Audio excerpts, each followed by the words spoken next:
रमजान सन 2 हिजरी, बद्र का मैदान, मुसलमानों की तादाद 313, दुश्मनों की तादाद 1000।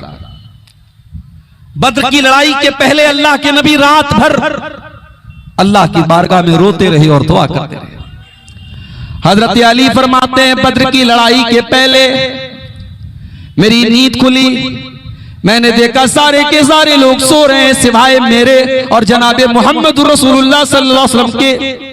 मैंने देखा कि अल्लाह के नबी अल्लाह की बारगाह में रो रहे हैं और दुआएं कर रहे हैं। सुबह होती है, बद्र की लड़ाई शुरू होने वाली है। 313 का मुकाबला अपने से 3 गुना ज्यादा तादाद से। हजरत अबू बकर सिद्दीक फरमाते हैं, अल्लाह के प्यारे नबी अपने हाथों को उठा करके किबला रुख हो करके अल्लाह की बारगाह में रोते हुए कहते हैं, अल्लाहुम्मा अंजिज़ली मा वअदतनी, ऐ अल्लाह तूने जो वादा किया है उस वादे को तू आज पूरा फरमा दे। अल्लाहुम्मा इन तुहलिक हाज़िल इसाबत लन तुबद फिल अर्ज़ि, ऐ अल्लाह अगर ये कलमा पढ़ने वाले, ये मुट्ठी भर ईमान वाले अगर आज हलाक हो गए, ऐ अल्लाह फिर रूए जमीन पर तेरा नाम लेने वाला कोई ना होगा। इतना रोए अल्लाह के नबी कि अबू बकर सिद्दीक रजी अल्लाह ताला अन्हु पीछे से आके चिमट जाते हैं अल्लाह के रसूल से और कहते हैं, कफा का मुनाशदतु का रब्बका, ऐ अल्लाह के नबी बस कीजिए, अल्लाह ताला आपसे जो वादा अल्लाह ने किया है वो वादा जरूर पूरा करेगा। और अल्लाह ने वादा पूरा किया। सूरह अनफाल की आयत नंबर 9 नाजिल हुई, इज़ तस्तगीसूना रब्बकुम इस्तस्तगीसूना रब्बकुम, याद करो जब तुम अपने रब से मदद मांग रहे थे, अल्लाह ने तुम्हारे ऊपर 1000 फरिश्तों को उतार करके तुम्हारी मदद की थी बद्र के मैदान में। तो ये वो रोना था जो अल्लाह के नबी अपने सहाबे किराम, मुट्ठी भर सहाबे किराम के बारे में सोचकर कि ऐ अल्लाह अगर आज ये हलाक हो गए तो फिर कौन इस्लाम का नाम लेगा। आज हम करोड़ों की तादाद में हैं मेरे भाइयों, कागज के ऊपर हम करोड़ों की तादाद में हैं। जानते हो कहीं कहीं लिखा रहता है, जहां बच्चे सोए रहते हैं लिखा रहता है, keep silent the children are sleeping, खामोश रहो बच्चे सो रहे। दुनिया वाले ये पोस्टर लगाते हैं, ये स्लोगन लगाते हैं, बच्चे सो रहे हैं डिस्टर्ब मत करो, खामोश रहो। आज दुनिया के मुल्क में बच्चे मर रहे हैं मेरे भाई, उनकी कटी फटी लाशें मीडिया के अंदर आ रही हैं, लेकिन दुनिया खामोश बनी है। आज दुनिया चुप है इस जुल्म पर, इस सरकशी पर, इस बेरहमी पर, इस हैवानियत पर दुनिया के कानों पर जू नहीं रेंग रही है। और दुनिया वाले बड़ी शर्म के साथ और बड़ी बेगैरती के साथ कहते हैं, आई स्टैंड विद इस्राइल, मैं इस्राइल के साथ खड़ा हूं। मेरे भाइयों, मेरे नबी ने ये तालीम दी थी, उनसुर अखाका ज़ालिमन व मज़लूमन, कभी जालिम की मदद मत करो। तुम्हारा अपना भाई भी अगर जुल्म करे उसके हाथ रोको, उसे जुल्म से रोको, कभी जालिम का सपोर्ट मत करो, कभी जालिम की मदद मत करो। आज का दौर वो है, ये तरक्की का दौर है, ये दुनिया की बड़ी तमद्दुन और तहजीब का दौर है। आज इंसान चांद पर पहुंच गया, आज छोटे छोटे बच्चे फलस्तीन में मर रहे हैं और किसी को कोई परवाह नहीं। तो तादाद तो कम नहीं है हमारी, करोड़ों की तादाद में है, मगर ईमान कमजोर हो गया, ईमान कमजोर हो गया, तौहीद कमजोर हो गई। आज कितने मुसलमान ऐसे हैं जिनको ला इलाहा इल्लल्लाह का मतलब नहीं पता। सूरह मरियम में अल्लाह ताला ने अपने नबियों का जिक्र करने के बाद फरमाया, इज़ा तुलियत अलैहिम आयातुर रहमानि खर्रू सुज्जदन व बुकिया। हमारे पैगंबरों के ऊपर, हमारे नबियों के ऊपर जब रहमान की आयतें पढ़ी जाती हैं, जब अल्लाह की आयतें पढ़ी जाती हैं, खर्रू सुज्जदन व बुकिया, वो सजदे में गिर पड़ते हैं और अल्लाह की बारगाह में आंसू बहाने लगते हैं, रोने लगते हैं। अगर मैं ये कहूं कि दुनिया का सबसे कीमती कतरा उस आंसू का कतरा है जो अल्लाह के खौफ से निकलता हो, तो गलत नहीं होगा मेरे भाई। अल्लाह को वो आंसू बहुत पसंद है, अल्लाह को वो रोना बहुत पसंद है जो अल्लाह के खौफ से होता हो। कल कयामत के दिन अल्लाह की बारगाह में जब सूरज 1 मील की दूरी पर होगा और लोग गर्मी से बेहाल होंगे, अल्लाह रब्बुल आलमीन अपने कुछ स्पेशल बंदों को, कुछ खास बंदों को अपने अर्श का साया देगा। उन खास बंदों में अल्लाह के प्यारे नबी फरमाते हैं, व रजुलुन ज़करल्लाह खालियन फफाज़त ऐना। अल्लाह के उन खास बंदों में जो रहमान के अर्श का साया पाएंगे, वो इंसान भी होगा जो अकेले में, जो तन्हाई में, जो प्राइवेट कमरे में बैठ करके अल्लाह की बारगाह में रोने लगता है, अल्लाह के खौफ से रोने लगता है, उसकी आंखों से आंसू बहने लगते हैं। मेरे भाइयों, आज जरा हम सब अपने दिलों का जायजा लें। आज हमारे दिल कितने सख्त हो गए।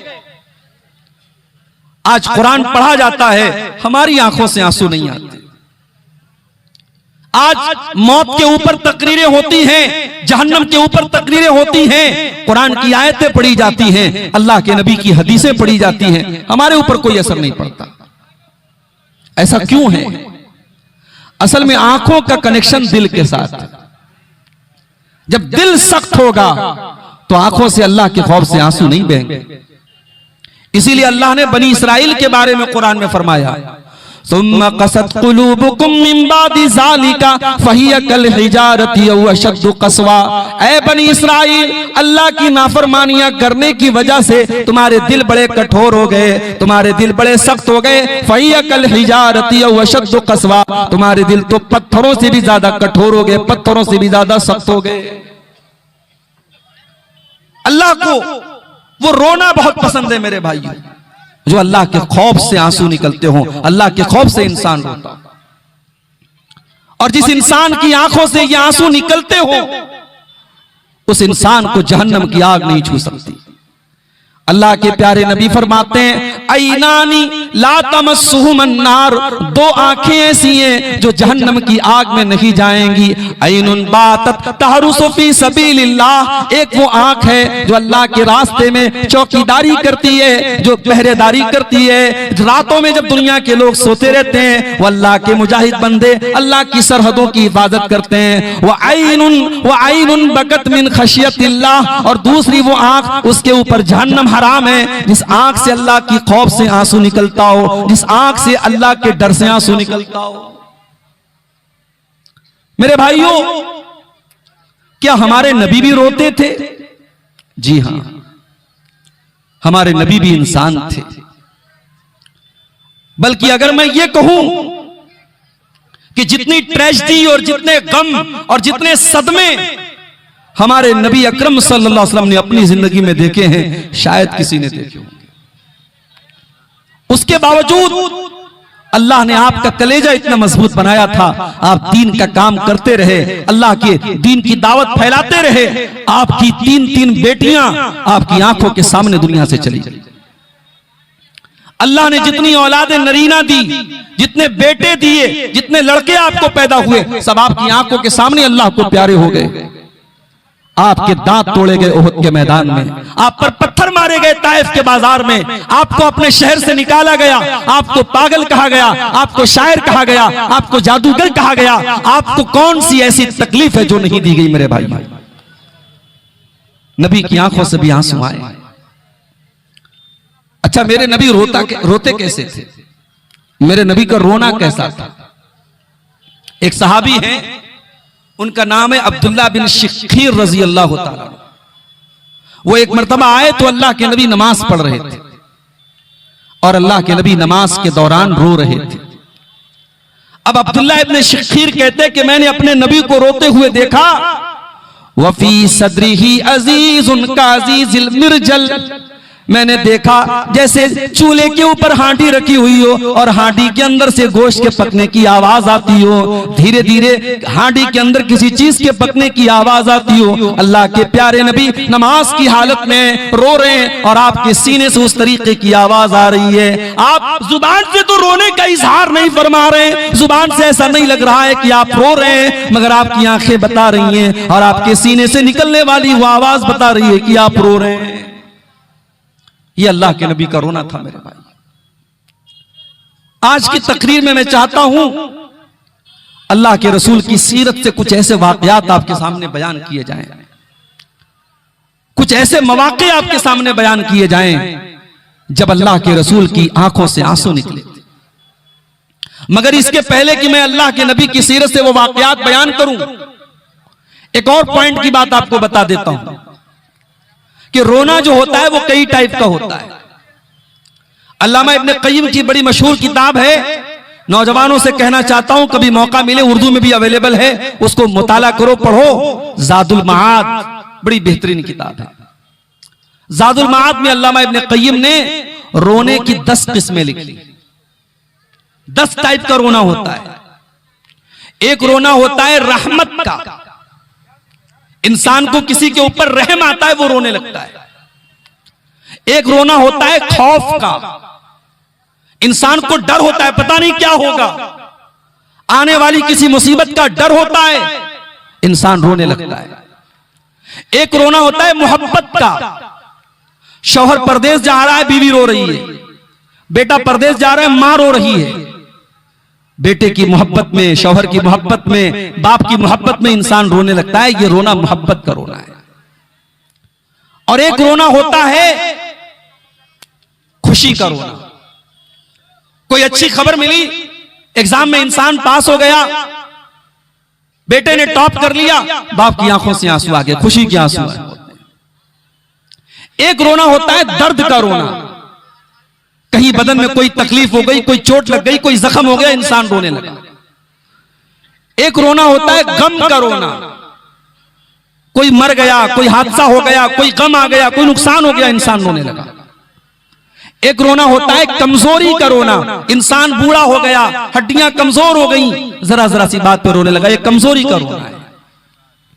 एक रोना होता है निफाक का रोना, झूठ मूठ का रोना, जैसे हजरत यूसुफ के भाइयों ने झूठ मूठ का रोना रोया था।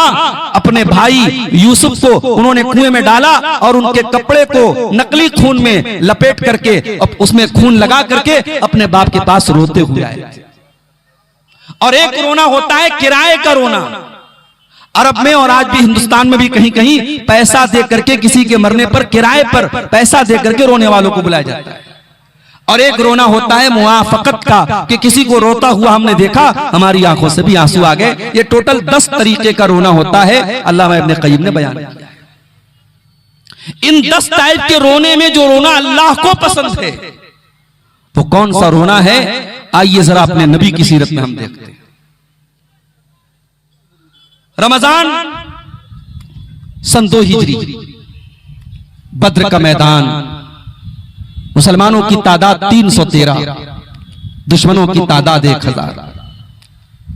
बद्र की लड़ाई के पहले अल्लाह के नबी रात भर अल्लाह की बारगाह में रोते रहे और दुआ करते रहे।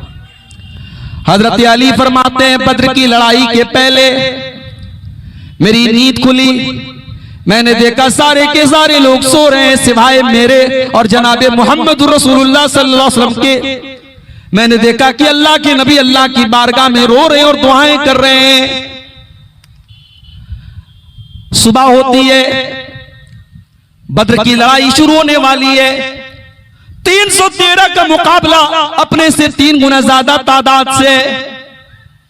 हजरत अबू बकर सिद्दीक फरमाते हैं, अल्लाह के प्यारे नबी अपने हाथों को उठा करके किबला रुख हो करके अल्लाह की बारगाह में रोते हुए कहते हैं, अल्लाहुम्मा अंजिज़ली मा वअदतनी, ऐ अल्लाह तूने जो वादा किया है उस वादे को तू आज पूरा फरमा दे। अल्लाहुम्मा इन तुहलिक हाज़िल इसाबत लन तुबद फिल अर्ज़ि, ऐ अल्लाह अगर ये कलमा पढ़ने वाले, ये मुट्ठी पर ईमान वाले अगर आज हलाक हो गए, ऐ अल्लाह फिर रूए जमीन पर तेरा नाम लेने वाला कोई ना होगा। इतना रोए अल्लाह के नबी कि अबू बकर सिद्दीक रजी अल्लाह ताला अन्हु पीछे से आके चिमट जाते हैं अल्लाह के रसूल से और कहते हैं, कफा का मुनाशदतुका रब्बका, ऐ अल्लाह के नबी बस कीजिए, अल्लाह ताला आपसे जो वादा अल्लाह ने किया है वो वादा जरूर पूरा करेगा।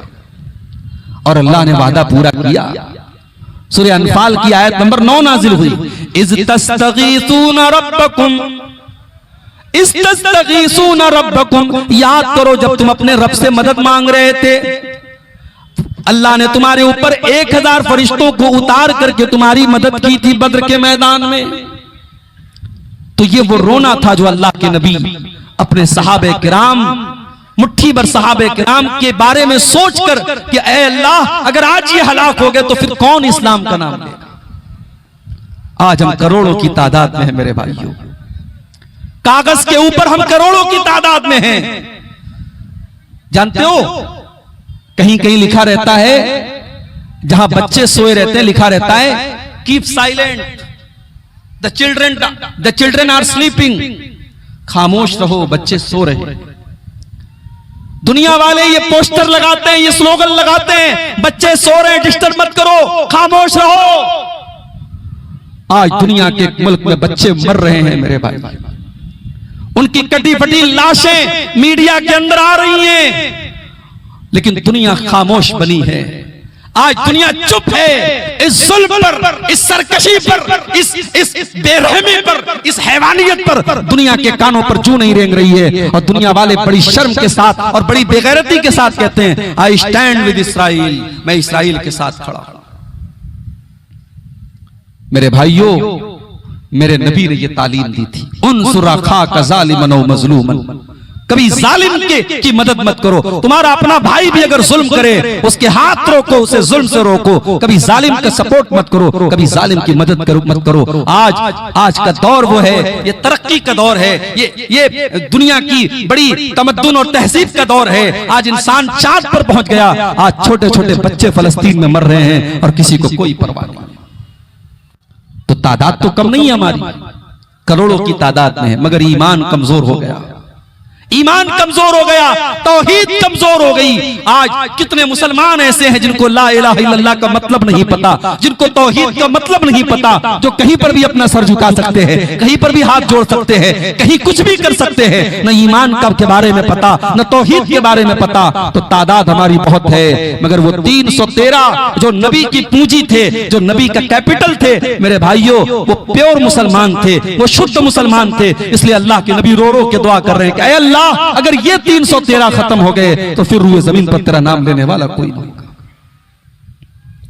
और एक और बात बताऊं आपको, 313 सहाबा थे बद्र के मैदान में। 2 सहाबी अल्लाह के नबी के पास आते हैं, अय अल्लाह के नबी, हमें काफिरों ने पकड़ लिया था, गिरफ्तार कर लिया था, हमने जान बचाने के लिए ये वादा कर लिया कि हम आपके साथ लड़ाई में शामिल नहीं होंगे। अय अल्लाह के रसूल, हमने ये वादा सिर्फ अपनी जान छुड़ाने के लिए किया था, आपका साथ तो हम यकीनन देंगे। अय अल्लाह के नबी, हमारी तो फौज की तादाद भी बहुत कम है, हम तो सिर्फ 313 हैं। अय अल्लाह के नबी, हमें लड़ाई में जाने की इजाजत दीजिए। कान खोल करके सुन लो अल्लाह के नबी ने क्या जवाब दिया। आपने फरमाया इन शरीफा, ऐ मेरे सहाबी, ऐ मेरे सहाबियों, जाओ तुम लौट जाओ, तुम्हें अपनी लड़ाई में मैं शामिल नहीं कर सकता। हम अपने वादे की वादा खिलाफ न करेंगे, जो वादा तुम करके आए उस वादे को हम निभाएंगे। 313 को 315 नहीं होने दिया अल्लाह के नबी ने। 2 लोग पढ़ रहे थे, आपने पढ़ने नहीं दिया।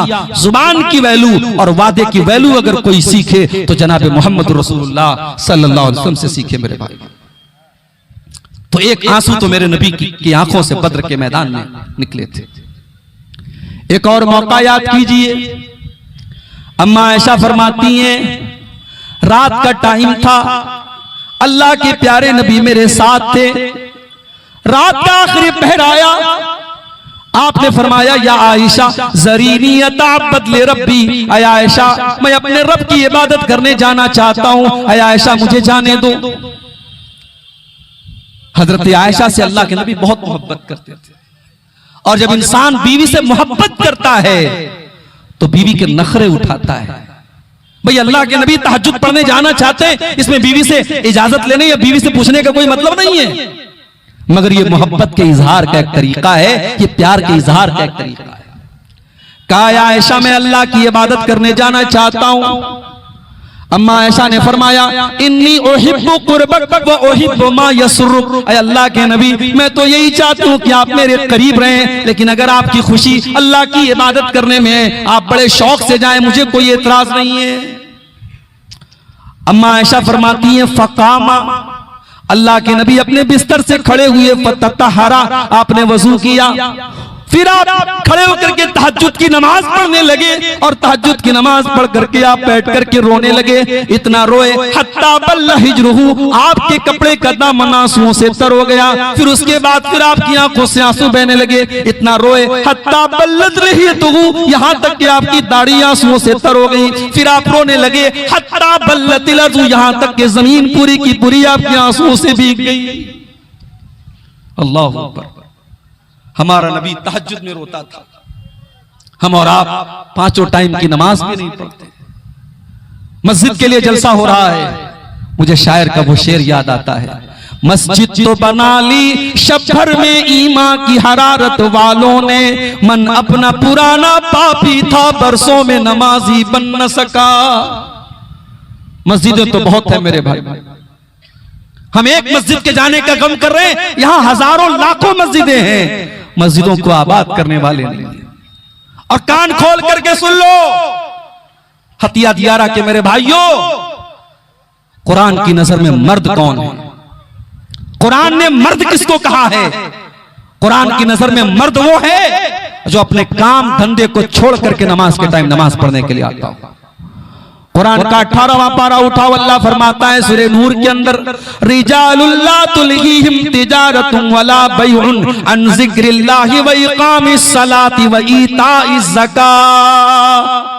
हकीकत में मर्द तो वो है, हकीकत में मर्द तो वो है जो नमाज के टाइम अपने कारोबार को छोड़ देते हैं, अपने लेन देन को छोड़ देते हैं, जिनका बिजनेस, जिनका कारोबार नमाज से बढ़ करके नहीं है। हम तो इतने बड़े बिजनेसमैन हो गए, हम तो इतने बड़े कारोबारी हो गए, हम नमाज छोड़ देते हैं अपने कारोबार के लिए, अपने बिजनेस के लिए, अपनी नौकरी के लिए। मेरे भाइयों, कहीं ऐसा ना हो वो कारोबार हमारे लिए वबाल बन जाए, वो दौलत हमारे लिए मुसीबत बन जाए, वो नौकरी हमारे लिए मुसीबत बन जाए।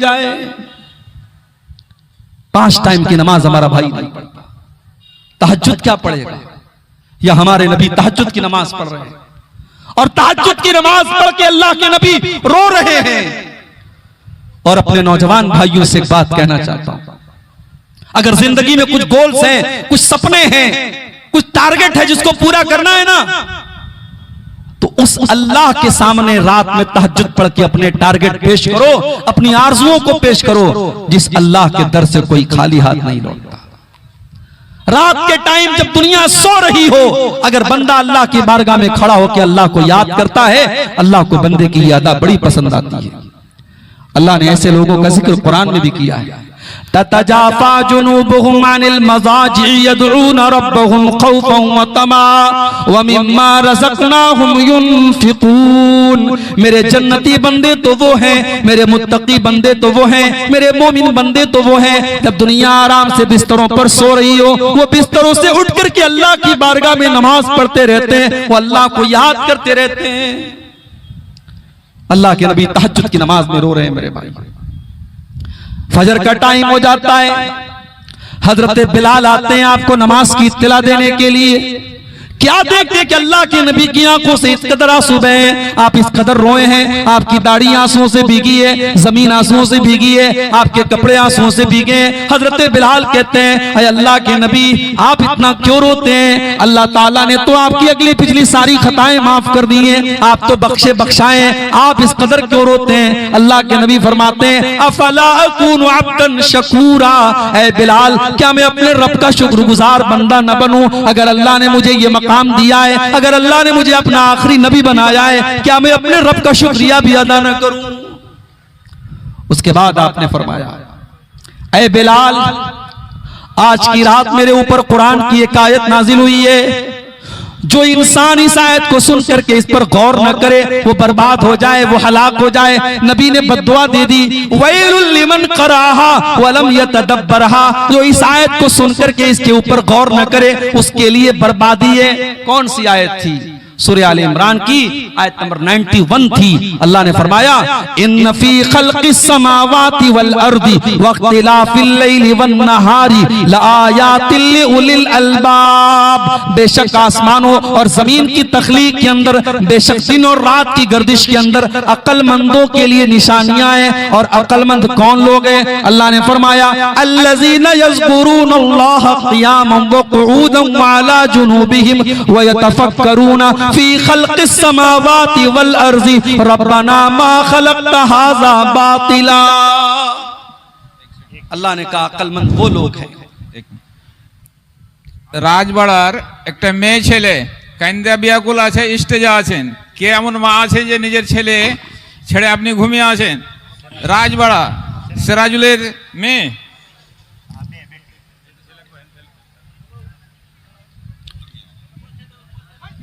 आप गौर कीजिए मेरे भाई, अल्लाह के नबी बद्दुआ कर रहे हैं कि इस आयत को जो सुने और गौर न करे, इससे इबरत हासिल न करे, वो बर्बाद हो जाए। अल्लाह इस आयत के अंदर क्या कह रहा है?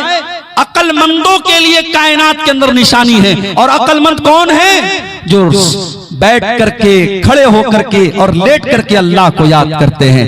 पता ये चला दुनिया की डिग्री पाने वाला और दुनिया में बड़े बड़े ओहदे पाने वाला वो दानिश्वर नहीं है, वो जीनियस नहीं है, वो इंटेलिजेंट नहीं है, वो बुद्धिमान नहीं है। बुद्धिमान वो है, अक्लमंद वो है, जीनियस वो है जो अपने क्रिएटर को पहचानता हो, जो अपने रब को पहचानता हो, जो अपने रब के आगे सर न झुकाए। आज आप देख लीजिए, बड़े बड़े पढ़े लिखे लोग हैं, बड़े काबिल लोग हैं, और साहब वो किसी जानवर की इबादत कर रहे हैं, किसी नदी को अपना माबूद कह रहे हैं, शर्मगाह की इबादत कर रहे हैं, चूहे कुत्ते बिल्ली बंदर की इबादत कर रहे हैं। मेरे भाइयों, इंसान की अकल जब मारी जाए वो शिर्क करता है, वो क्रिएशन के आगे झुकता है, और इंसान जब जीनियस होता है वो क्रिएटर के आगे झुकता है। अल्लाह ने फरमाया कि जीनियस वो लोग हैं, अक्लमंद वो लोग हैं जो सुबह शाम अल्लाह को याद करते हैं और कायनात पे गौर करते हैं, और गौर करने के बाद इस नतीजे पर पहुंचते हैं कि अल्लाह तूने इस कायनात को बेकार पैदा नहीं किया है। तो अल्लाह के नबी तहज्जुद में रो रहे हैं। हम और आप अपने नबी के इस वाक़े से, अपने नबी की सीरत के इस वाक़े से इबरत हासिल करें कि क्या आज हम और आप भी तहज्जुद की नमाज का एहतमाम करते हैं? क्या हमारा नौजवान करता है? और क्या तहज्जुद की नमाज पढ़ते वक्त भी हमारी आंखों से भी आंसू आते हैं? अल्लाह के नबी तो तहज्जुद की नमाज में रो रहा है। और आगे बढ़िए, एक और मौका याद कीजिए जब अल्लाह के नबी की आंखों से आंसू आए थे। बुखारी के अल्फाज हैं, अल्लाह के प्यारे नबी अपने सहाबी हजरत अब्दुल्ला बिन मसूद से कहते हैं कि अब्दुल्ला इक़रा अलैयल कुरान, अय अब्दुल्ला तुम मुझे कुरान पढ़ करके सुनाओ।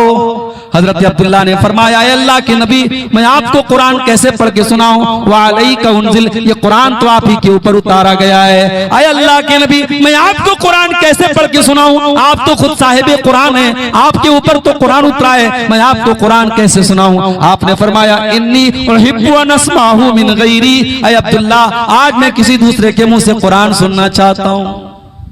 ओ लोगों, हमारा नबी तो कुरान को सुनने की तमन्ना कर रहा है, हमारे नबी तो कुरान सुनने की तमन्ना कर रहे हैं, जबकि हमारे नबी तो रातों दिन कुरान पढ़ने वाले हैं।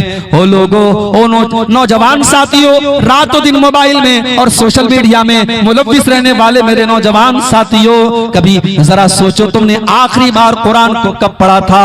तुमने तो कार के अंदर भी गाने को सेट करके रखा है, तुमने तो मोबाइल की कॉलर ट्यून में भी गाने सेट करके रखा है, जब तुम बाइक चलाते हो तब भी अपने कानों में हेडफोन लगा करके गाने सुना करते हो, जब तुम कार चलाया करते हो तब भी तुम गाने सुना करते हो। अल्लाह न करे अगर ट्रेन का, कार का या बाइक का एक्सीडेंट हो जाए, हादसा हो जाए और उसी हालत में तुम्हारी मौत हो जाए, तो अल्लाह के नबी फरमाते हैं, इन्नल अब्द युबासु अला मा माता अलैहि, बंदा जिस हाल में मरेगा उसी हाल में कल कयामत के दिन उठाया जाएगा। मेरे नौजवान साथियों, अगर हो सके अपनी मसरूफ जिंदगी में से कुछ टाइम कुरान को सुनने सुनाने के लिए भी निकाल लिया करो। शायद उसी हालत में हमारी मौत आ जाए तो कम से कम अल्लाह के यहाँ हम अल्लाह की बारगाह में नजात तो पा सकते हैं कि हम कुरान पढ़ते वक्त पढ़ते हुए दुनिया से आए थे। अल्लाह के नबी हजरत अब्दुल्ला से कह रहे, अब्दुल्ला जो कुरान पढ़ के सुनाओ, मैं दूसरे के मुंह से कुरान सुनना चाहता हूं।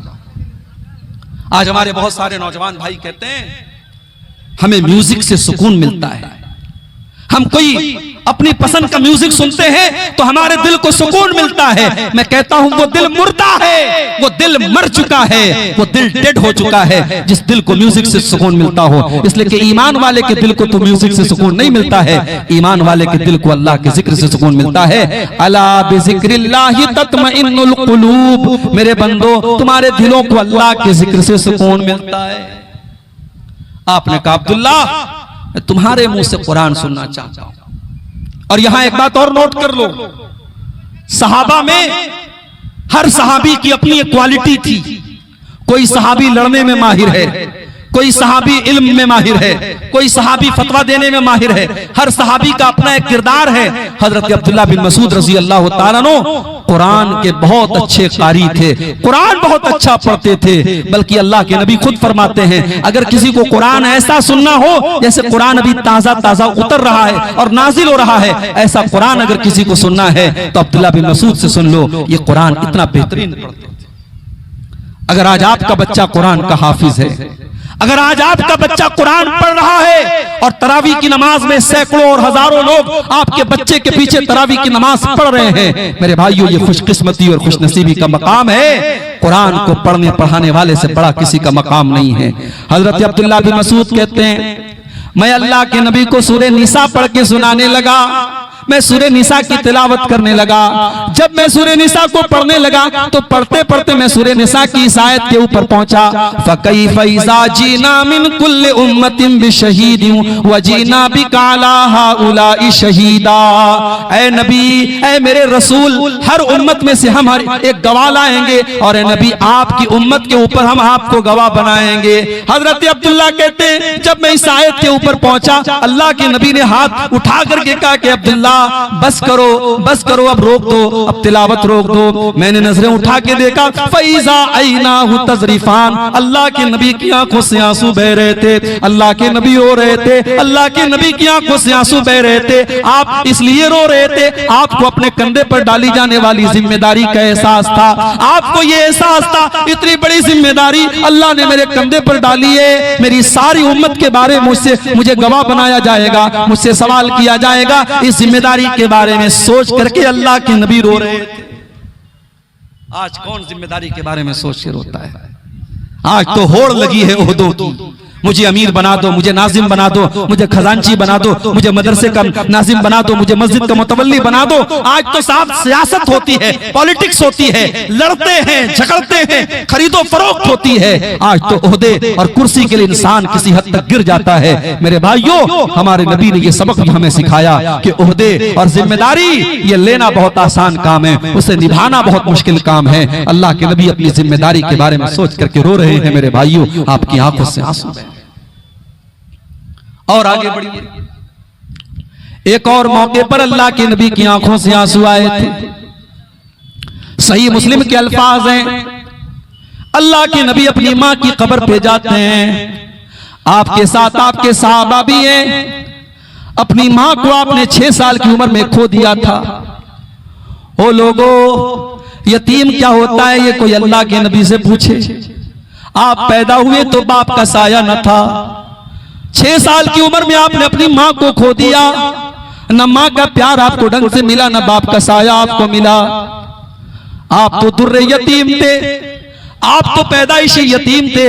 आपसे ज्यादा यतीम का दर्द कौन समझ सकता है? इसीलिए आपने यतीमों के हुकूक बयान किए। आपने यतीमों की परवरिश करने वाले को जन्नत की खुशखबरी सुनाई। आपने फरमाया अना वकाफिलुल यतीमी कहातैन। आपने अपनी 2 उंगलियों से इशारा करके फरमाया, यतीम की परवरिश करने वाला, यतीम को पालने वाला, यतीम का ख्याल रखने वाला जन्नत में मोहम्मद रसूलुल्लाह के साथ जाएगा। जिस तरीके से ये दोनों उंगलियां एक दूसरे के साथ जुड़ी हुई हैं, मिली हुई हैं, यतीम की परवरिश करने वाला भी जन्नत में अपने नबी के साथ जाएगा। यतीम के हुकूक का आपने बयान। आज बरसों के बाद आपका गुजर अपनी मां की कब्र के पास से हो रहा है। आपके साथ सहाबे किराम की एक जमात भी है। मेरे प्यारे साथियों, यतीम तो उस बच्चे को कहते जो अभी नाबालिग हो। अल्लाह के नबी की उम्र तो 40-50 साल के पार हो चुकी है। आज आपका बचपन नहीं है, आज आपकी जवानी नहीं है, जवानी के बाद का पीरियड है। फिर भी जब अपनी माँ की कब्र के पास से आप गुजरते हैं, माँ की ममता आपको याद आ जाती है, माँ का प्यार आपको याद आ जाता है, माँ को खोने का एहसास आपको याद आ जाता है। हदीस के अल्फाज हैं, फबका व अबका मन हौलहू। अल्लाह के नबी रोने लगते हैं, अपनी माँ को याद करके आप रोने लगते हैं। और आपके आसपास जितने सहाबे किराम होते हैं, उनकी आंखों से भी आंसू बहने लगते हैं, वो सहाबे किराम भी रोने लगते हैं। मेरे भाइयों, अगर आपकी माँ जिंदा है, जिंदगी में माँ की कदर करो। मरने के बाद माँ याद आएगी, वो काम जो आपकी माँ ने किया है दुनिया में कोई नहीं कर सकता मेरे भाई। मरने के बाद लाख अपनी माँ की तरफ से मस्जिद में चंदा देते रहो, मदरसे में चंदा देते रहो, ट्यूबवेल लगवाते रहो, कोई मतलब नहीं है अगर उस माँ की जिंदगी में आपने माँ का ख्याल नहीं रखा है। अल्लाह के नबी अपनी माँ को याद करके रोने लगते हैं। उसके बाद आप अपने साहबा से कहते हैं कि ऐ मेरे साहबा, मैंने अल्लाह से इजाजत मांगी थी अनस्तगफिर ली उम्मी, मैं अपनी माँ के लिए मगफरत की दुआ करना चाहता हूँ। अल्लाह ने मुझे अपनी माँ के लिए मगफरत की दुआ करने की इजाजत नहीं दी। अल्लाह के नबी इस कायनात में अल्लाह के सबसे महबूब बंदे हैं, मगर यहां पर आप भी मजबूर हो जाते हैं, आप अपनी माँ के लिए मगफरत की दुआ नहीं कर सकते। ओ मेरे भाइयों, अगर आपकी माँ मुसलमान है, आपका बाप मुसलमान है, अल्लाह ने आपकी माँ को मुसलमान बनाया, आपके बाप को मुसलमान बनाया, तो ये बहुत खुश नसीबी की बात है। ये वो चीज है जो आपके नबी को भी नसीब नहीं हो पाई। अल्लाह के नबी अपनी माँ के लिए मगफरत की दुआ नहीं कर सकते। हमारे एक दोस्त हैं मुंबई के, रहने वाले यूपी के हैं, मुंबई में रहते हैं वो। पहले वो बेचारे गैर मुस्लिम थे, अब उन्होंने इस्लाम कबूल कर लिया, बड़ा अच्छा दावत का काम करते हैं, दीन का काम करते हैं। कभी कभी उनसे मुलाकात होती है तो मैं उनसे पूछता हूं कि क्या आपके माँ बाप भी इस्लाम उन्होंने कबूल कर लिया, मुसलमान हो गए?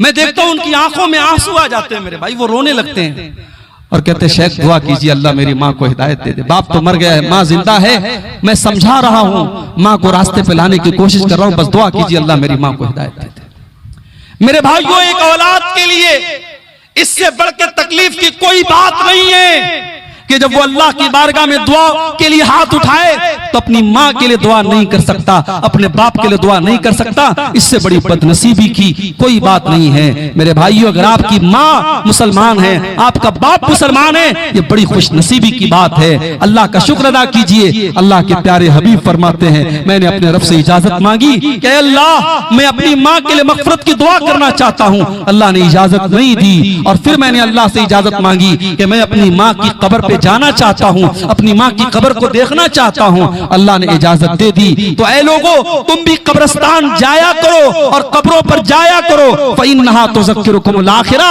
कब्रिस्तान जाने से मौत की और आखिरत की याद आती है। लेकिन यहाँ ये भी बता दूं मैं आपको, हमारे हिंदुस्तान में शायद आपके कटिहार के इलाके में और सीमांचल के इलाके में ये चीजें आपको कम मिलेंगी। अल्लाह का शुक्र है। थोड़ा सा आप और उधर चले जाएं, थोड़ा सा आप यूपी की तरफ चले जाएं, राजस्थान की तरफ चले जाएं, दिल्ली की तरफ चले जाएं, कोई शहर खाली नहीं है, कोई शहर खाली नहीं है जहां बुजुर्गों की कब्रों के नाम पर बड़े बड़े मकबरे बने हैं और जहां बड़ी रौनक लगी है, मर्दों औरतों का जमघट है और वहां बाकायदा शिर्क हो रहा है और अल्लाह को नाराज करने वाले काम हो रहे हैं। मेरी प्यारी माँ और बहनों, ऐसी ही औरतों के बारे में अल्लाह के नबी ने फरमाया था, लानल्लाहु ज़व्वारातिल क़ुबूर, ऐसी औरतों पर अल्लाह की लानत हो जो बहुत ज्यादा कब्रिस्तान जाती हैं। इसीलिए उलमा ने कहा कभी कभार औरतें कब्रिस्तान जा सकती हैं, अपने बाप की, अपने शौहर की, अपने भाई की कब्र को देखने के लिए, मौत को याद करने के लिए जा सकती हैं, मगर जो औरतें बहुत ज्यादा कब्रिस्तान जाती हैं, अल्लाह के रसूल ने लानत फरमाई है।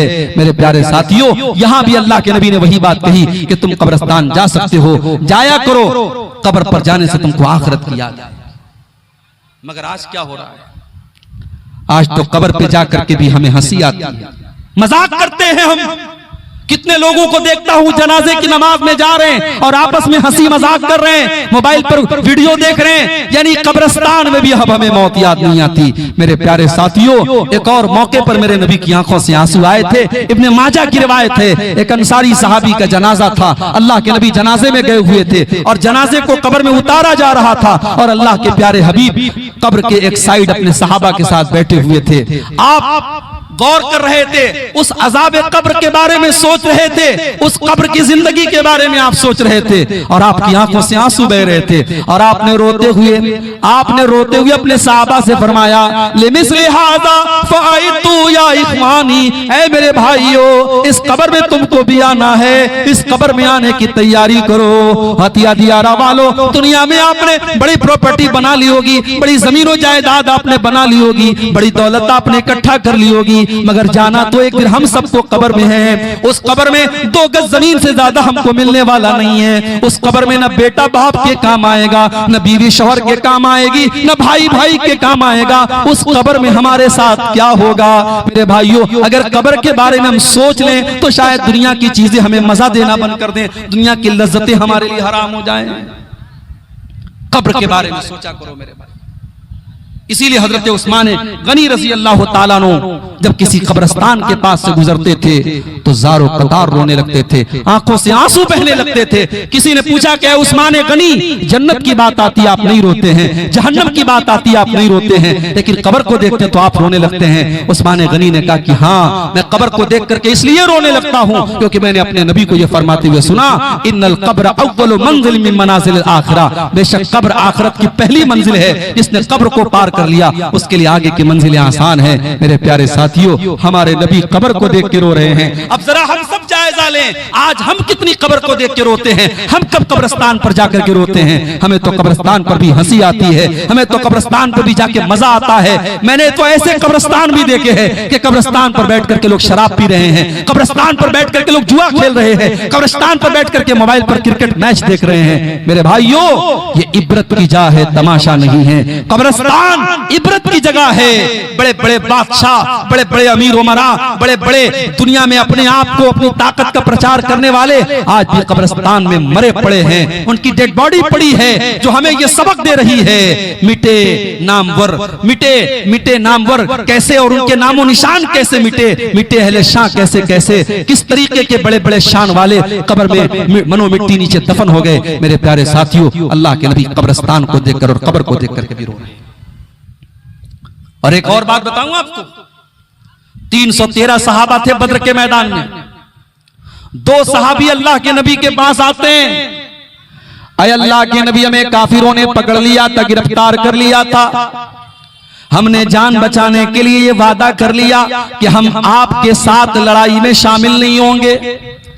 अय अल्लाह के रसूल, हमने ये वादा सिर्फ अपनी जान छुड़ाने के लिए किया था, आपका साथ तो हम यकीनन देंगे। अय अल्लाह के नबी, हमारी तो फौज की तादाद भी बहुत कम है, हम तो सिर्फ 313 हैं। अय अल्लाह के नबी, हमें लड़ाई में जाने की इजाजत दीजिए। कान खोल करके सुन लो, अल्लाह के नबी ने क्या जवाब दिया। आपने फरमाया, इन शरीफा, ऐ मेरे सहाबी, ऐ मेरे सहाबियों, जाओ तुम लौट जाओ, तुम्हें अपनी लड़ाई में मैं शामिल नहीं कर सकता। हम अपने वादे की वादा खिलाफ न करेंगे, जो वादा तुम करके आए उस वादे को हम निभाएंगे। 313 को 315 नहीं होने दिया अल्लाह के नबी ने। 2 लोग पढ़ रहे थे, आपने पढ़ने नहीं दिया। जुबान की वैल्यू और वादे की वैल्यू अगर कोई सीखे तो जनाब मोहम्मद रसूलुल्लाह सल्लल्लाहु अलैहि वसल्लम से सीखे मेरे भाई। तो एक आंसू तो मेरे नबी की आंखों से बद्र के मैदान में निकले थे। एक और मौका याद कीजिए, अम्मा आयशा फरमाती हैं, रात का टाइम था, अल्लाह के प्यारे नबी मेरे साथ थे, रात का आखिरी पहर आया, आपने फरमाया, या आयशा ज़रीनी अताबद ले रब्बी, अय आयशा मैं अपने रब की इबादत करने जाना चाहता हूं, अय आयशा मुझे जाने दो। हजरत आयशा से अल्लाह के नबी बहुत मोहब्बत करते थे, और जब इंसान बीवी से मोहब्बत करता है तो बीवी के नखरे उठाता है। भाई अल्लाह के नबी तहज्जुद पढ़ने जाना चाहते हैं, इसमें बीवी से इजाजत लेने या बीवी से पूछने का कोई मतलब नहीं है, मगर ये मोहब्बत के इजहार का एक तरीका है, ये प्यार के इजहार का एक तरीका है। कहा, आयशा मैं अल्लाह की इबादत करने जाना चाहता हूं। अम्मा आयशा ने फरमाया, इन्नी उहिब्बु कुर्बक व उहिब्बु मा यसरुक, ऐ अल्लाह के नबी मैं तो यही चाहती हूँ कि आप मेरे करीब रहें, लेकिन अगर आपकी खुशी अल्लाह की इबादत करने में है, आप बड़े शौक से जाएं, मुझे कोई एतराज नहीं है।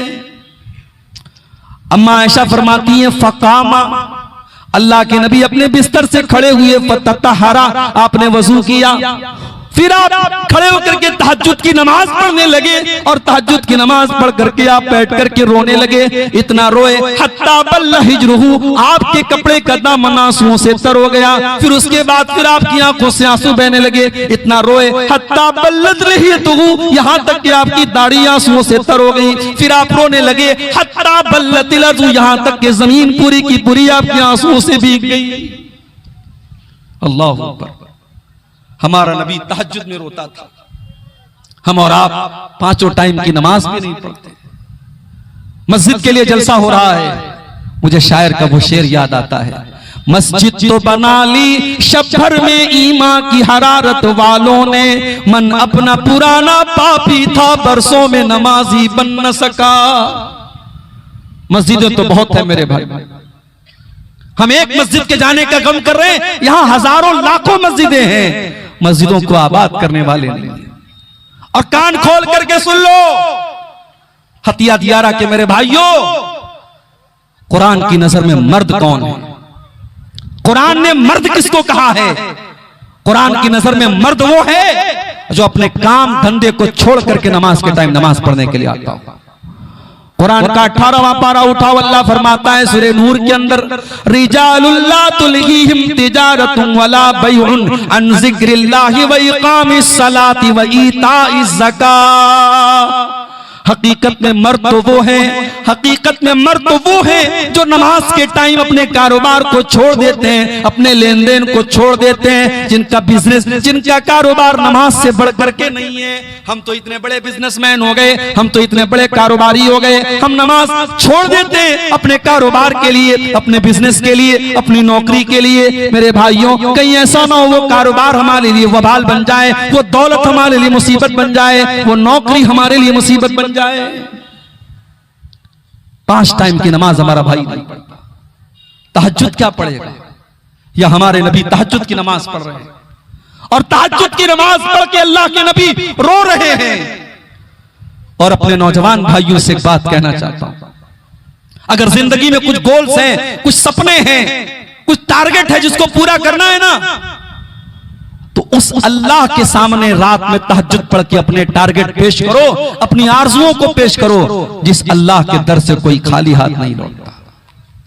रात के टाइम जब दुनिया सो रही हो, अगर बंदा अल्लाह की बारगाह में खड़ा होकर अल्लाह को याद करता है, अल्लाह को बंदे की यादा बड़ी पसंद आती है। अल्लाह ने ऐसे लोगों का जिक्र कुरान में भी किया है, ततजाफा जुनूबुहुम अनिल मज़ाजि यदऊन रब्बहुम खौफन व तमा व मिम्मा रज़क़नाहुम युनफिकून। मेरे जन्नती बंदे तो वो हैं, मेरे मुत्तकी बंदे तो वो हैं, मेरे मोमिन बंदे तो वो हैं, जब दुनिया आराम से बिस्तरों पर सो रही हो, वो बिस्तरों से उठ करके अल्लाह की बारगाह में नमाज पढ़ते रहते हैं, वो अल्लाह को याद करते रहते हैं। अल्लाह के नबी तहज्जुद की नमाज में रो रहे हैं मेरे भाई।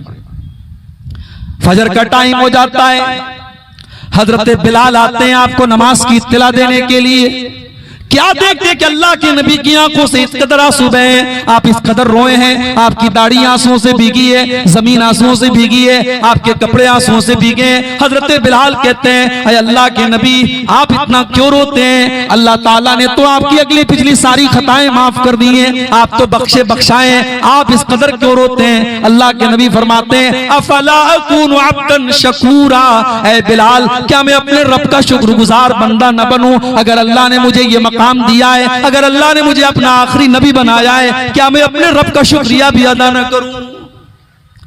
उसके बाद आपने फरमाया, ऐ बिलाल आज की रात मेरे ऊपर कुरान की एक आयत नाजिल हुई है, जो इंसान इस आयत को सुन करके इस पर गौर न करे वो बर्बाद हो जाए, वो हलाक हो जाए। नबी ने बद्दुआ दे दी, वैलुल लिमन क़राहा वलम यतदब्बरहा, जो इस आयत को सुन करके इसके ऊपर गौर न करे उसके लिए बर्बादी है। कौन सी आयत थी? सूरह आल इमरान की आयत नंबर 91 थी। अल्लाह ने फरमाया, इन्न फी खल्क़िस समावाति वल अर्दी वख्तिलाफिल लैली वन नहारी लआयातिल लिउलिल अलबाब। बेशक आसमानों और जमीन की तख्लीक के अंदर, बेशक दिन और रात की गर्दिश के अंदर अक्लमंदों के लिए निशानियां हैं। और अक्लमंद कौन लोग हैं? अल्लाह ने फरमाया, अल्लज़ीना यज़कुरूनल्लाह क़ियामन व क़ुऊदन व अला जुनूबिहिम व यतफक्करूना फी खल्क़िस समावाति वल अर्ज़ि रब्बना मा खलक़्ता हाज़ा बातिला। अल्लाह ने कहा अक्लमंद वो लोग हैं। রাজবাড়ার একটা মেয়ে ছেলে কান্দা বিয়াকুল আছে, স্টেজে আছেন, কে এমন মা আছে যে নিজের ছেলে ছেড়ে আপনি ঘুমিয়ে আছেন? রাজবাড়া সিরাজুলের মেয়ে।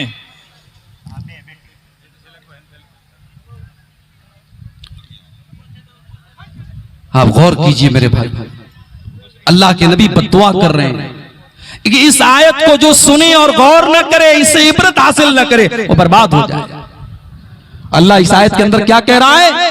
अक्लमंदों के लिए कायनात के अंदर निशानी है। और अक्लमंद कौन है? जो बैठ करके, खड़े होकर के और लेट करके अल्लाह को याद करते हैं। पता ये चला दुनिया की डिग्री पाने वाला और दुनिया में बड़े बड़े ओहदे पाने वाला वो दानिश्वर नहीं है, वो जीनियस नहीं है, वो इंटेलिजेंट नहीं है, वो बुद्धिमान नहीं है। बुद्धिमान वो है, अक्लमंद वो है, जीनियस वो है जो अपने क्रिएटर को पहचानता हो, जो अपने रब को पहचानता हो, जो अपने रब के आगे सर न झुकाए।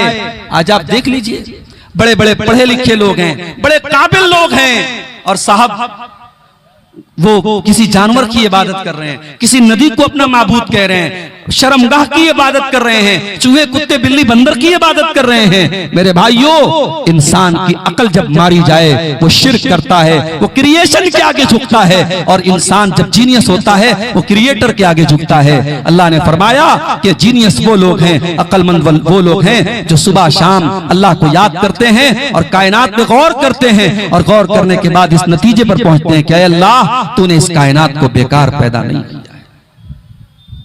तो अल्लाह के नबी तहज्जुद में रो रहे हैं।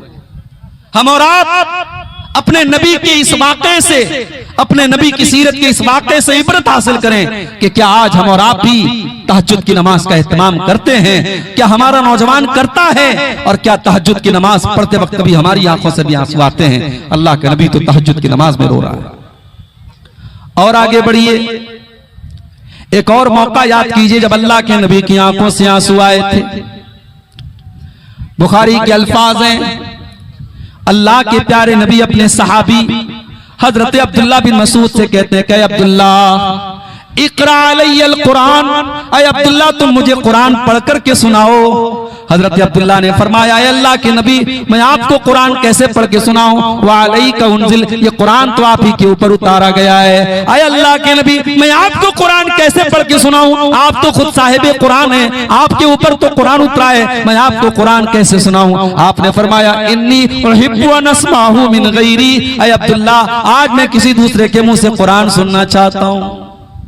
ओ लोगों, हमारा नबी तो कुरान को सुनने की तमन्ना कर रहा है, हमारे नबी तो कुरान सुनने की तमन्ना कर रहे हैं, जबकि हमारे नबी तो रातों दिन कुरान पढ़ने वाले हैं। ओ लोगों, ओ नौजवान साथियों, रातों दिन मोबाइल में और सोशल मीडिया में मुलव्विस रहने वाले मेरे नौजवान साथियों, कभी जरा सोचो तुमने आखिरी बार कुरान को कब पढ़ा था? तुमने तो कार के अंदर भी गाने को सेट करके रखा है, तुमने तो मोबाइल की कॉलर ट्यून में भी गाने सेट करके रखा है, जब तुम बाइक चलाते हो तब भी अपने कानों में हेडफोन लगा करके गाने सुना करते हो, जब तुम कार चलाया करते हो तब भी तुम गाने सुना करते हो। अल्लाह न करे अगर ट्रेन का, कार का या बाइक का एक्सीडेंट हो जाए, हादसा हो जाए और उसी हालत में तुम्हारी मौत हो जाए, तो अल्लाह के नबी फरमाते हैं, इन्नल अब्द युबासु अला मा माता अलैहि, बंदा जिस हाल में मरेगा उसी हाल में कल कयामत के दिन उठाया जाएगा।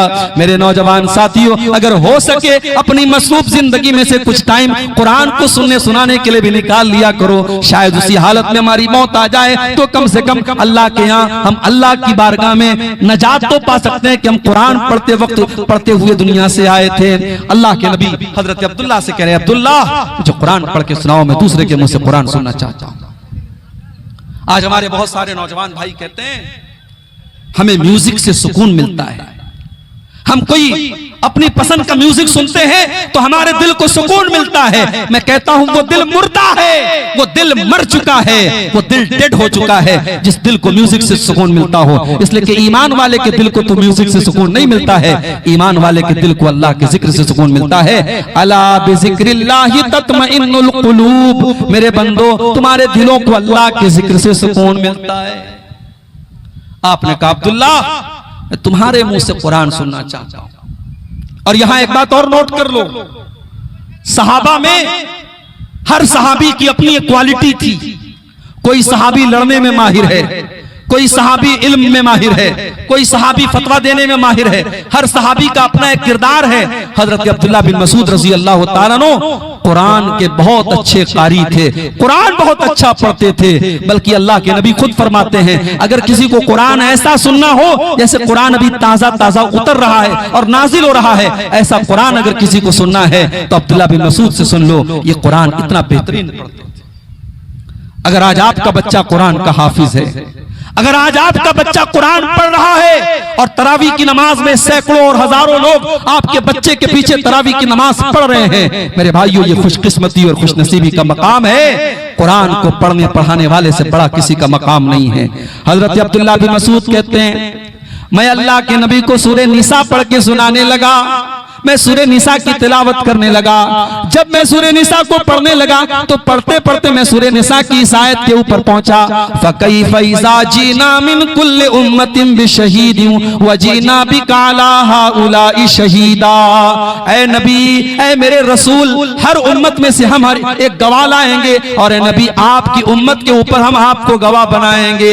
हजरत अब्दुल्लाह कहते हैं, जब मैं इस आयत के ऊपर पहुंचा, अल्लाह के नबी ने हाथ उठा करके कहा कि अब्दुल्ला बस करो, अब रोक दो, अब तिलावत रोक दो। मैंने नजरें उठा के देखा, फैजा आईनाहु तजरीफान, अल्लाह के नबी की आंखों से आंसू बह रहे थे, अल्लाह के नबी रो रहे थे, अल्लाह के नबी की आंखों से आंसू बह रहे थे। आप इसलिए रो रहे थे, आपको अपने कंधे पर डाली जाने वाली जिम्मेदारी का एहसास था, आपको ये एहसास था इतनी बड़ी जिम्मेदारी अल्लाह ने मेरे कंधे पर डाली है, मेरी सारी उम्मत के बारे में मुझे गवाह बनाया जाएगा, मुझसे सवाल किया जाएगा। इस जिम्मेदारी के बारे में सोच करके अल्लाह के नबी रो रहे थे। आज कौन जिम्मेदारी के बारे में सोच के रोता है? आज तो होड़ लगी है ओहदों की, मुझे अमीर बना दो, मुझे नाजिम बना दो, मुझे खजांची बना दो, मुझे मदरसे का नाजिम बना दो, मुझे मस्जिद का मुतवल्ली बना दो।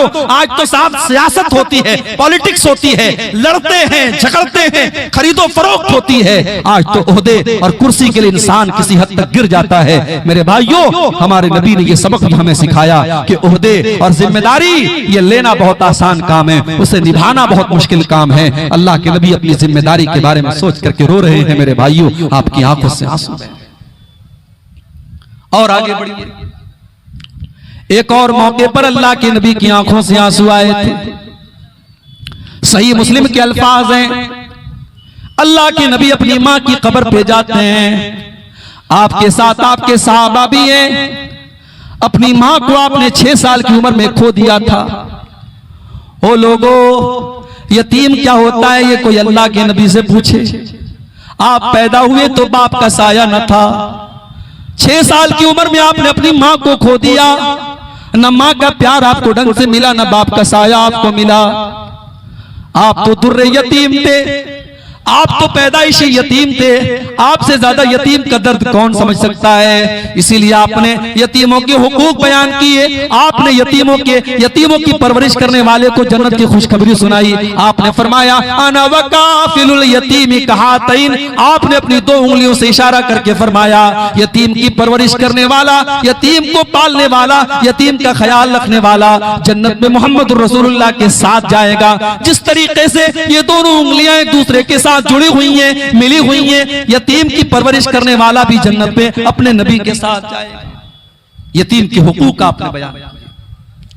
आज बरसों के बाद आपका गुजर अपनी मां की कब्र के पास से हो रहा है, आपके साथ सहाबे किराम की एक जमात भी है। मेरे प्यारे साथियों, यतीम तो उस बच्चे को कहते जो अभी नाबालिग हो। अल्लाह के नबी की उम्र तो 40-50 साल के पार हो चुकी है। आज आपका बचपन नहीं है, आज आपकी जवानी नहीं है, जवानी के बाद का पीरियड है। फिर भी जब अपनी माँ की कब्र के पास से आप गुजरते हैं, माँ की ममता आपको याद आ जाती है, माँ का प्यार आपको याद आ जाता है, माँ को खोने का एहसास आपको याद आ जाता है। हदीस के अल्फाज हैं फबका व अबका मन हौलहू, अल्लाह के नबी रोने लगते हैं, अपनी माँ को याद करके आप रोने लगते हैं। और आपके आसपास जितने सहाबे किराम होते हैं उनकी आंखों से भी आंसू बहने लगते हैं, वो सहाबे किराम भी रोने लगते हैं।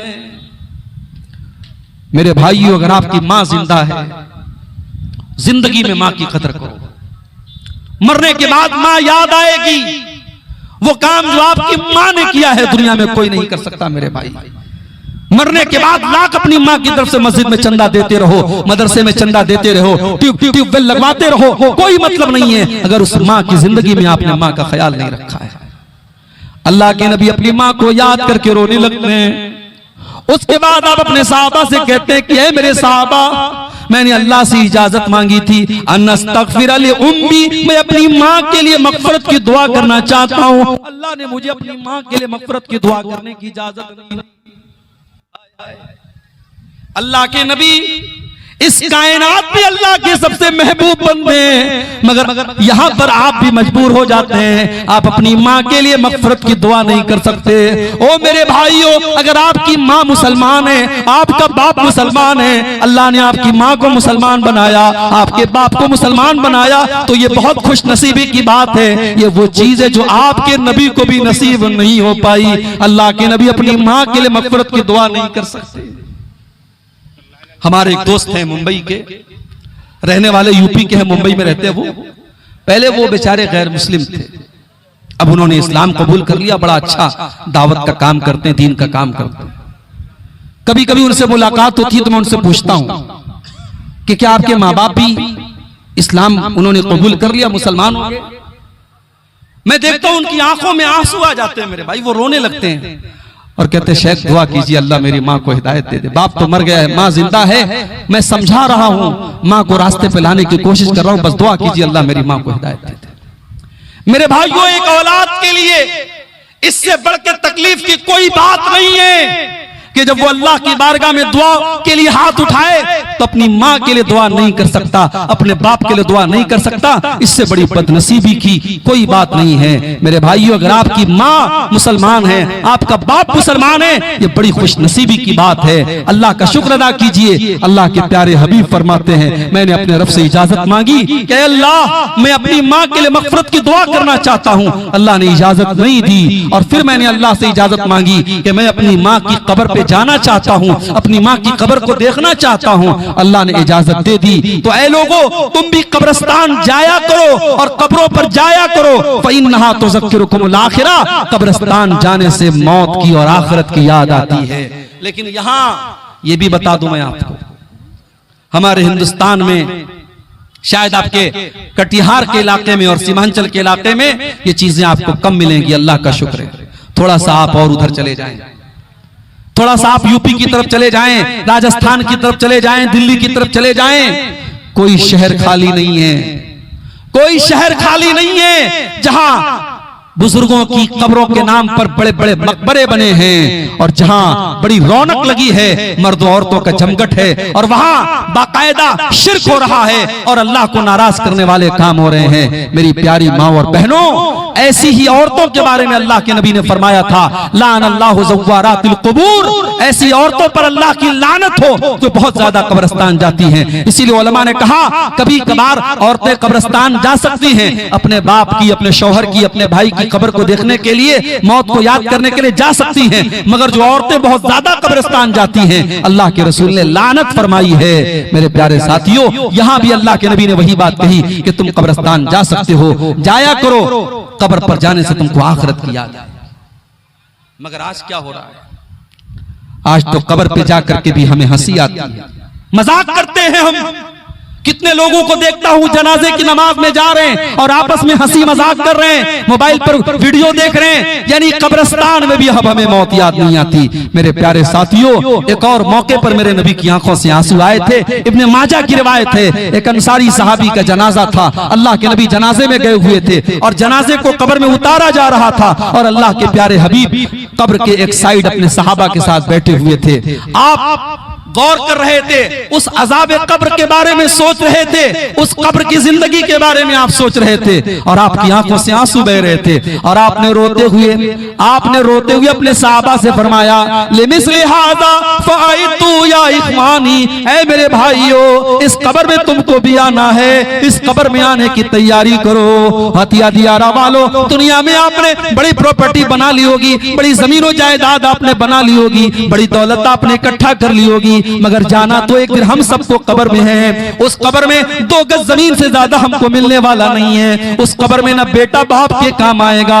न बीवी शौहर के काम आएगी, न भाई भाई के काम आएगा। उस कब्र में हमारे साथ क्या होगा मेरे भाइयों? अगर कब्र के बारे में हम सोच लें तो शायद दुनिया की चीजें हमें मजा देना बंद कर दें, दुनिया की लज्जतें हमारे लिए हराम हो जाएं। कब्र के बारे में सोचा करो मेरे भाई।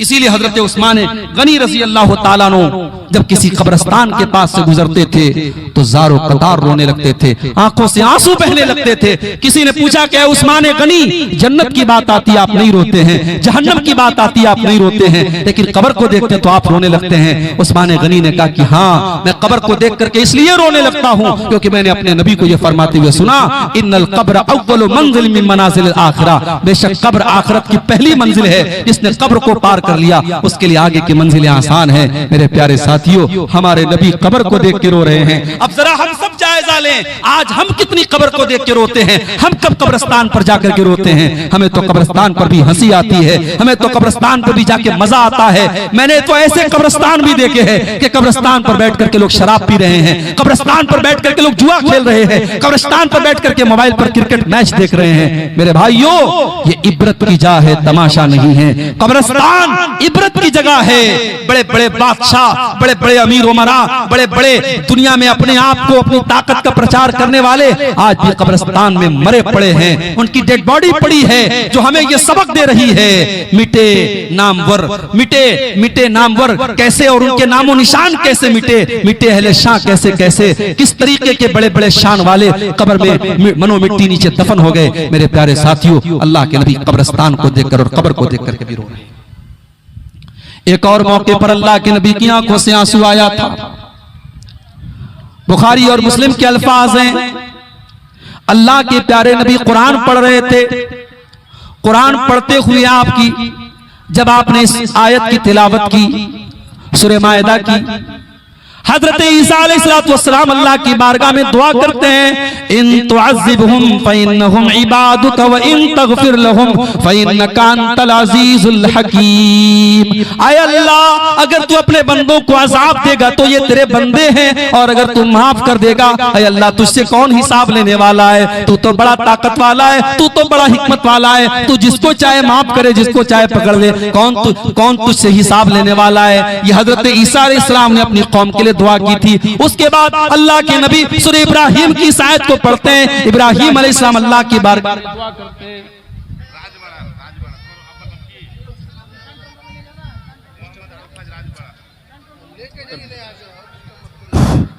রাজবড়ার একটা বেটা ছেলে মোটামুটি 3-4 বছরকার, তাড়াতাড়ি ছেলেটা নিয়ে যান, স্টেজে আছে।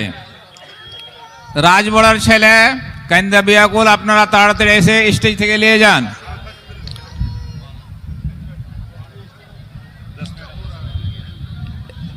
आप गौर कीजिए मेरे भाइयों कि अल्लाह के नबी कुरान पढ़ रहे हैं और सूरह इब्राहिम की आयत आप पढ़ते हैं, इन तुअज़्ज़िबहुम फइन्नहुम इबादुक व इन तगफिर लहुम फइन्नका अंतल अज़ीज़ुल हकीम। आय अल्लाह, हजरत इब्राहिम ये दुआ करते हैं, फमन तबिअनी फइन्नहु मिन्नी व मन आसानी फइन्नका गफूरुर रहीम। आय अल्लाह, जो मेरी पैरवी करेगा वो तो मेरा उम्मती है, और जो मेरी नाफरमानी करेगा तू गफूरुर रहीम है, तू माफ कर देना। अल्लाह के नबी ने इब्राहिम की दुआ को भी देख लिया, आपने ईसा अलैहिस्सलाम की दुआ को भी देख लिया। उसके बाद हदीस के अल्फाज हैं, आपने अपने हाथ उठाए और रो करके कहने लगे, अल्लाहुम्मा उम्मती, अल्लाहुम्मा उम्मती। आय अल्लाह, मेरी उम्मत का क्या होगा? आय अल्लाह, मेरी उम्मत का क्या होगा? हजरत जिब्रील अलैहिस्सलाम आते हैं और आकर के सवाल करते हैं, ऐ मोहम्मद सल्लल्लाहु अलैहि वसल्लम, आप क्यों रो रहे हैं? आपकी आंखों से आंसू क्यों बह रहे हैं? अल्लाह के नबी फरमाते हैं, मैं अपनी उम्मत के अंजाम के बारे में सोच करके रो रहा हूँ। मैं ये सोच करके रो रहा हूँ कि आखिरत में मेरी उम्मत का अंजाम क्या होगा। अल्लाह ने हजरत जिब्रील के जरिए अपने नबी को यह पैगाम भेजा, इन्ना सनुर्दीका फी उम्मतिका वला नसूका। ऐ नबी, हम आपकी उम्मत के बारे में आपको खुश कर देंगे, आप परेशान ना हो, आपकी उम्मत का बेड़ा पार हो जाएगा। अगर आपकी उम्मत तौहीद पर रहेगी, आपकी उम्मत ईमान पर रहेगी, ऐ नबी, हम आपकी उम्मत के बारे में आपको खुश कर देंगे। मेरे प्यारे साथियों, अल्लाह के नबी अपनी उम्मत के लिए रो रहे हैं। हुसैन सलेफी के स्टेजे लिये আসেন, যাদেরকে দায়িত্ব আছে, আর যারা মোটরসাইকেল স্ট্যান্ডে যারাকে জিম্মেদারি দেওয়ানো আছে ওনার কাছে অনুরোধ, অনেক লোক বাড়িতে যাওয়ার জন্য বের হয়ে পড়েছে, তো আপনারা মোটর সাইকেল স্ট্যান্ডে যান। যাকে মোটর সাইকেল স্ট্যান্ডে জিম্মেদারি দেওয়ানো আছে তাদের কাছে অনুরোধ কি আপনারা মোটর সাইকেল স্ট্যান্ডে যান।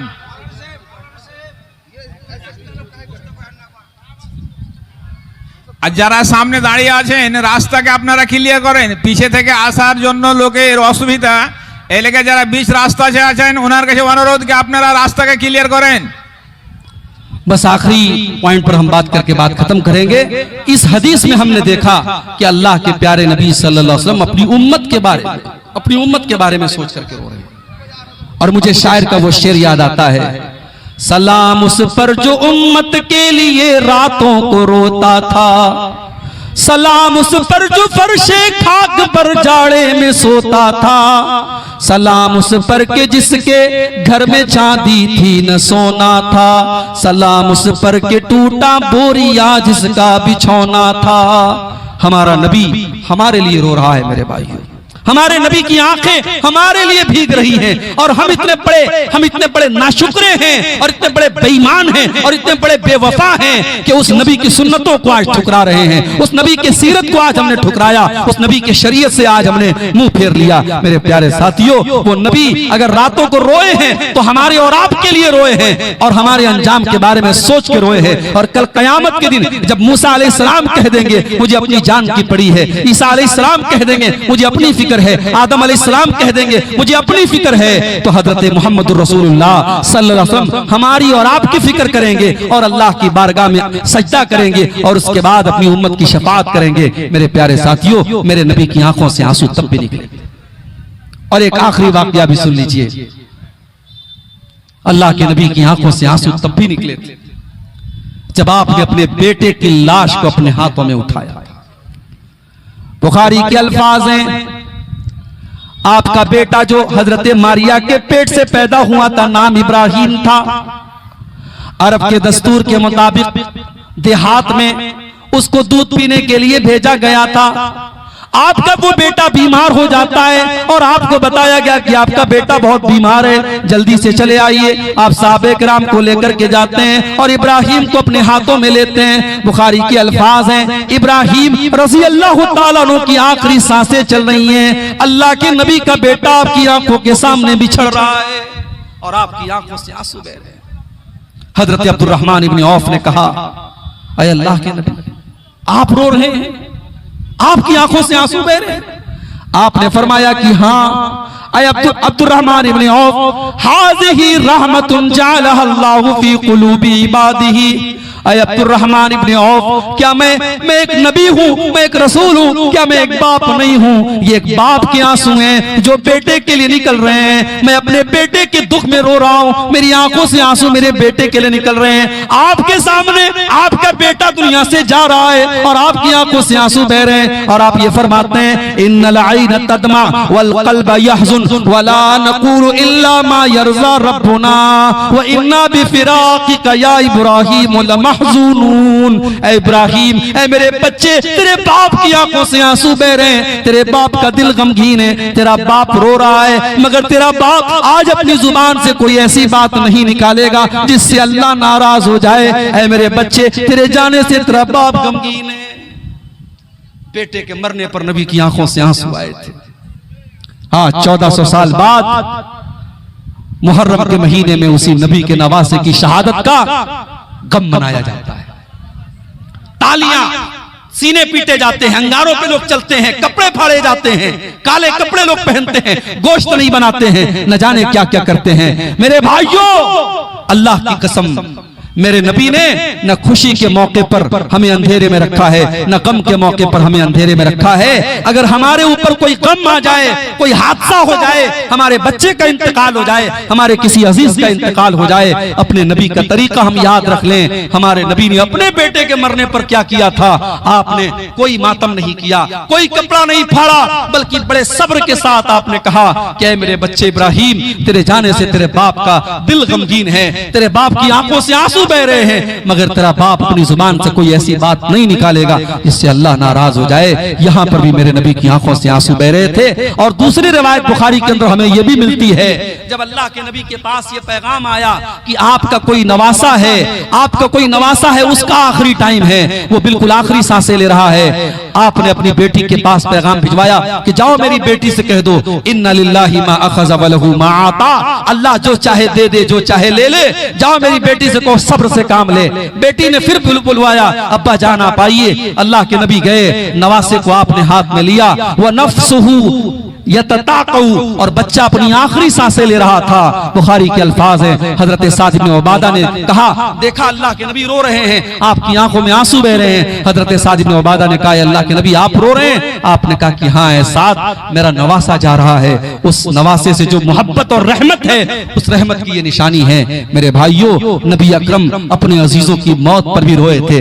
हजरत हमजा की जब कटी फटी लाश आई थी ग़ज़वे उहद में, अल्लाह के नबी ने देखा अंसार के जितने लोग ग़ज़वे उहद में शहीद हुए थे, उनके ऊपर मरने, उनके ऊपर रोने वाली कोई बहन है, कोई बेटी है, कोई माँ है, लेकिन जब हमजा की कटी फटी लाश आई थी, हमजा के ऊपर रोने वाली कोई औरत नहीं थी। अल्लाह के नबी ने उस मौके पर कहा था कि आज हमजा वो इंसान है ला बवाकी लहू, जिसके लिए मदीना में कोई रोने वाली औरत नहीं है, जिसके कान काट लिए गए, जिसका कलेजा निकाल लिया गया, जिसकी लाश की बेहुरमती की गई, मेरे चचा हमजा के लिए आज कोई रोने वाला नहीं है। उस मौके पर भी अल्लाह के नबी की आंखों से आंसू बहे थे। मेरे प्यारे साथियों, अल्लाह के नबी की सीरत में इस तरीके के बहुत सारे वाकयात हमें मिलते हैं जब आपकी आंखों से आंसू बहे थे। और सहाबा की जिंदगी में हम सबसे दर्दनाक वो दिन देखते हैं जब अल्लाह के नबी दुनिया से जाते हैं और सहाबा किराम की आंखों में आंसू आते हैं, और सहाबा कहते हैं उससे ज्यादा गम का दिन हमने नहीं देखा जिस दिन अल्लाह के नबी हमारे बीच में से तशरीफ ले गए। मेरे भाइयों,